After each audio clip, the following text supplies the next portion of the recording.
তো দেখো আমার প্রিয় দর্শক বন্ধুরা, আজকে আমি তোমাকে বোটনিক ব্লাউজের এই যে সামনের পোর্শনটা সেলাই করা দেখিয়ে দেবো। দেখো আমি দুটো পার্ট নিয়ে নিয়েছি, আর এই যে পাইপিংও নিয়ে নিয়েছি, আর দেখো আমি লাইলিংয়ের সঙ্গে কিন্তু আসল ফেব্রিকগুলো অ্যাটাচ করে রেখে দিয়েছি। তো দেখো আমি উল্টো করে পাইপিংটা লাগিয়ে নিচ্ছি। হ্যাঁ, তোমরা যখন ডান সাইডটা করবে তখন তোমরা কিন্তু কোমর থেকে পাইপিংটা লাগাবে, আর যখন বাঁ সাইডটা করবে তখন কিন্তু তোমরা এইরকম ওপর দিক থেকে লাগাবে।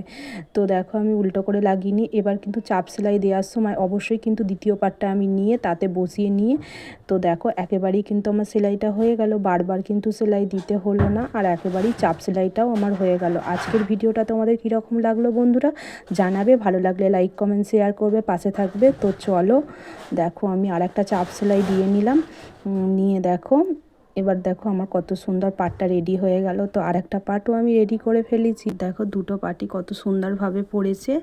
চলো আজকের মতো এটুকুই, সবাই ভালো থাকবে, সুস্থ থাকবে, টাটা।